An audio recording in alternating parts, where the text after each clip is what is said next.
My name is Sarah, and I'm married to Tom. We've been married for 2 years now. I really wanted to have kids by now, but it hasn't happened yet. I like my job, it makes me feel important, so I'm not in a rush to have kids. But Tom feels differently. He recently told me he's upset that we haven't had kids yet. How long until we have a baby? Please, hurry up, my mom can't wait, he said. I went to the hospital, but the doctors said nothing was wrong with me. If you want, we can get you checked up too, I suggested to Tom. You're saying it's my fault we can't have kids. It can't be me, Tom argued. How can you be so sure? Sometimes it's the men who have issues, I replied. I can't be the problem. Stop saying that, Tom insisted. Well, if neither of us has fertility problems, let's see it as a good thing and wait a bit longer, I suggested. Why are you going easy on yourself? My mom really wants to meet her grandkids soon, Tom kept insisting. Every time Tom sees his mom, she asks, is the baby here yet? He's still refusing to get checked at the hospital, even though it's causing issues. He's sure he's not the reason we can't have kids. I got another checkup because I was worried, but everything seemed fine. Tom doesn't get that we only have one chance each month to have a baby. He keeps asking, are you ready for a baby yet? I'm tired of him and Mom asking, are you ready for a baby yet? Mom said the same thing today. She wants to see her grandchild's face soon, I complained. Again, please let's hurry up. Mom really wants it, Tom urged. We can't rush this, I explained. Every time we talk, it feels like we end up in the same argument. We've been having fewer and fewer conversations lately. Maybe it's because we don't talk much, but it's causing a lot of problems like this, I reflected. Mom's on her way, Tom suddenly announced. Right now, I exclaimed. Why does it matter? If she's coming, let me know so I can prepare. You're talking too much, Tom snapped back. She has a message for you, he added. Is it about kids again? I sighed. I've had enough. I don't care anymore, Tom muttered. That's what I hear every time I see her. It's your fault we can't have kids, so you need to explain it to her, I said, feeling frustrated. Just then, my mother-in-law walked in as we were talking. I'm sorry to interrupt. Here, I brought this for you, she said, handing me something. What is it? I asked. You can check them out yourself. They're a belly band and a lucky charm, she explained. What's the belly band for? I asked. It's important to keep your stomach cool when trying to have a baby, so you should use it, she advised. But it's too hot to wear a fuzzy belly band in the summer, I objected. You're looking at it the wrong way. This room is too cold because of the air conditioning, it chills your stomach, she argued. And how does this amulet work? I asked. It's a lucky charm from a famous temple for kids. After praying there, I heard that a celebrity had a baby. It seemed to bring good luck. So I went there yesterday despite the distance, she explained. You didn't need to go that far, I said. Don't worry just because you're more relaxed about this. As I've said before, I really want to see my grandkids. I went to the hospital, and it's not me, I repeated.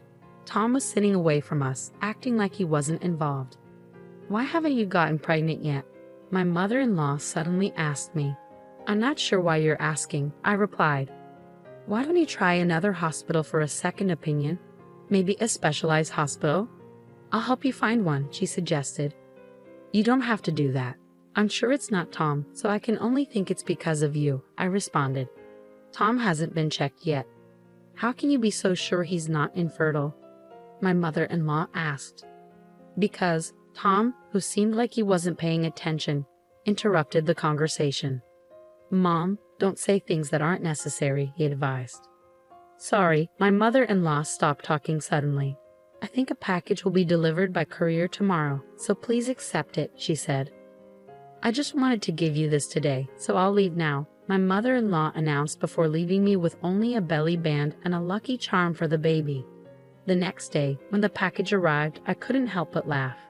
Inside were all sorts of good luck charms for having a baby. Your mom sent me a package. What was in it? I asked Tom.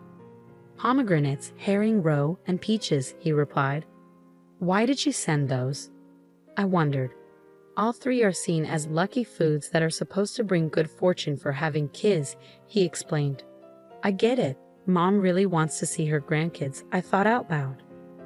I understand she's excited, but it feels a bit overwhelming, Tom remarked. Why are you talking about Mom like that? She's genuinely thrilled about having a grandchild, Tom defended. Don't you feel pressured too?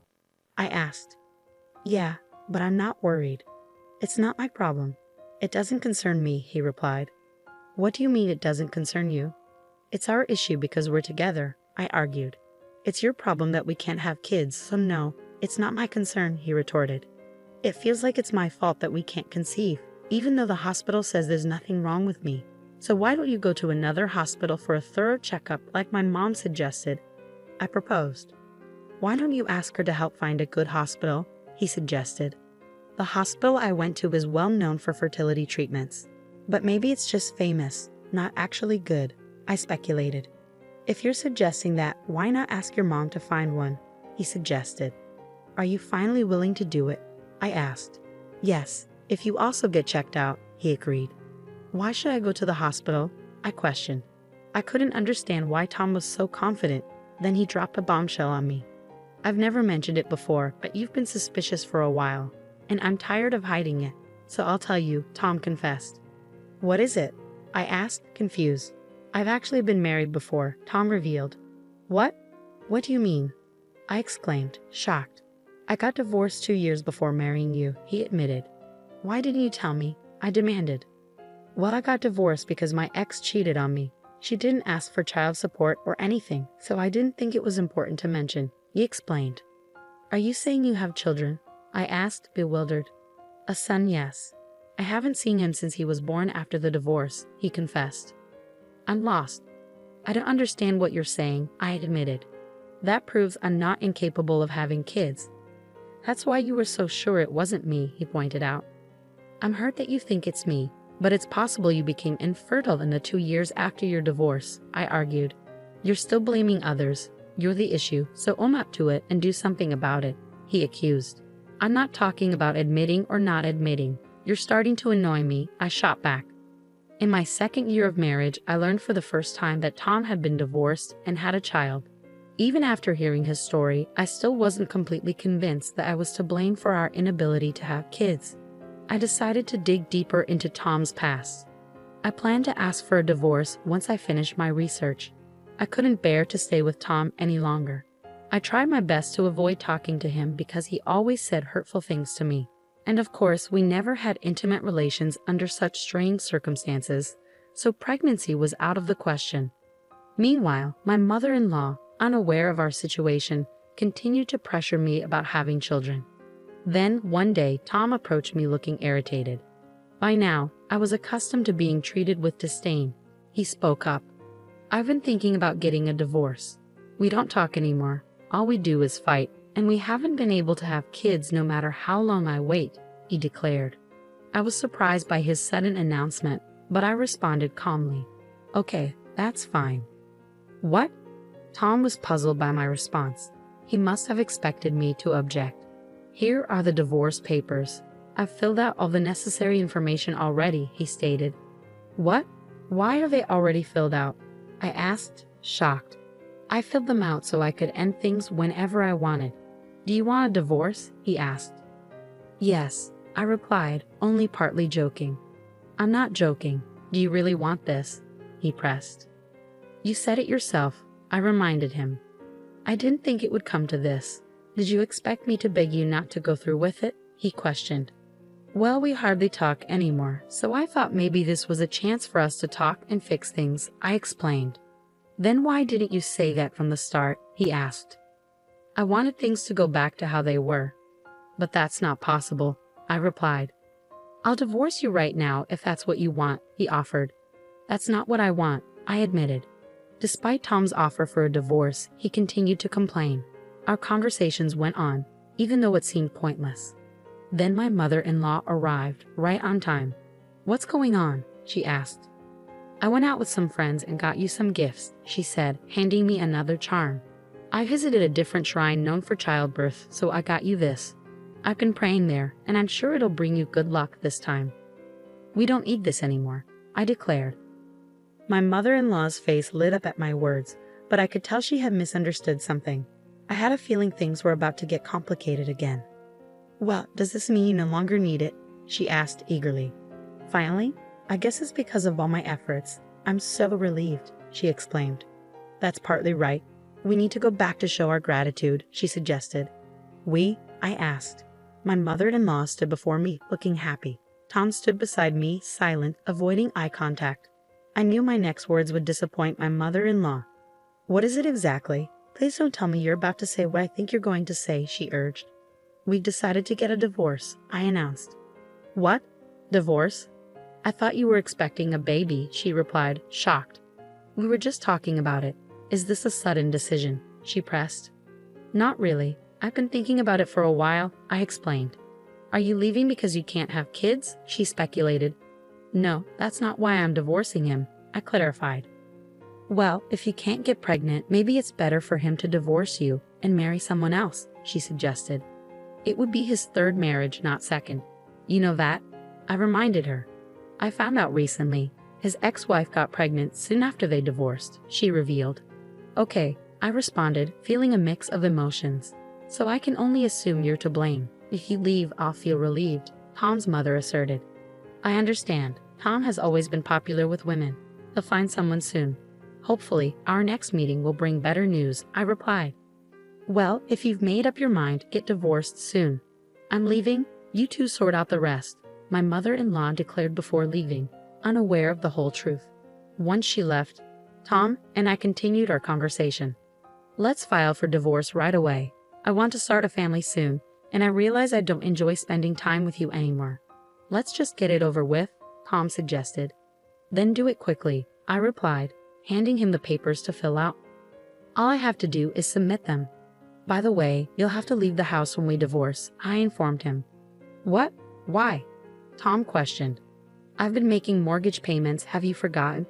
My parents paid off the loan and bought this house outright. You were just repaying my parents' loan, I clarified. Oh, so you're leaving because of this? Tom realized. We did have quite a bit of money saved up, he continued. I don't have any money saved, but didn't you say you had around 10 million? I reminded him.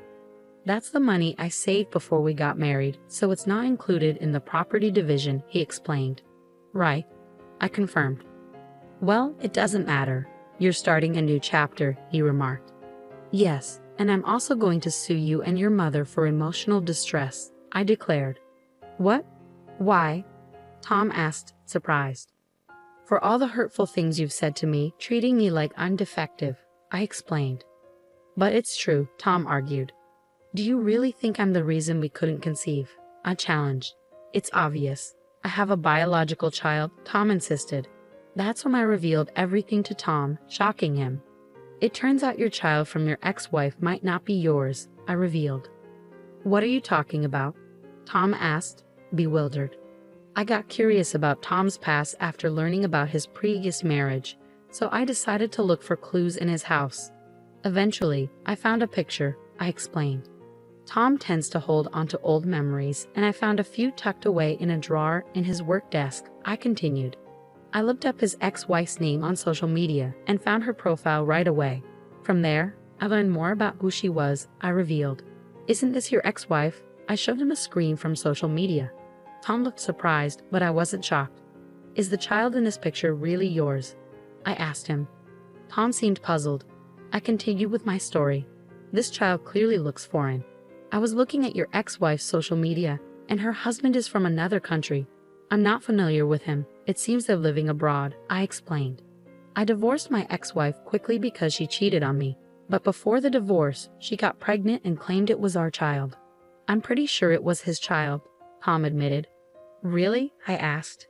In any case, you don't have any biological children, I pointed out. Could I be the reason you can't conceive? Tom wondered. That's likely. I went to another hospital, and my body was fine. I'm going to get checked out too, I replied. Will you drop the divorce and go through treatment with me if I'm the reason you haven't been able to conceive? Tom asked. Why would I do that? I've already filled out the divorce papers. I'll file them tomorrow, I replied. Don't say that. I still care about you, Tom confessed. You don't enjoy being around me, do you? You'll find someone new soon, just as your mother predicted, I remarked. Let's discuss it again, Tom suggested. I'm filing for divorce tomorrow, and I want you to pack your things and leave this week, I insisted. Oh no, Tom muttered. You wanted a divorce, didn't you? I reminded him, I'll talk to my lawyer about alimony. He'll hear from us. The next day, I filed for divorce. Tom moved out reluctantly back to his parents' place. It seems Tom hasn't told his mother that he might be the reason for our infertility. She's been pushing him to remarry quickly after the divorce, hoping for grandchildren. If he does remarry, I feel sorry for his next wife. His mother will probably pressure her too for not having children. Since the divorce, I've thrown myself into my work. I sold the house, Tom, and I shared for a good price and repaid my parents the money they lent me, as well as the alimony I received from Tom and his mother. Now I'm living in an apartment. I've started dating a coworker who was supportive during my divorce. We were friends before, and now we're living together. If I marry this man, I hope we'll be blessed with children and that I'll find happiness again.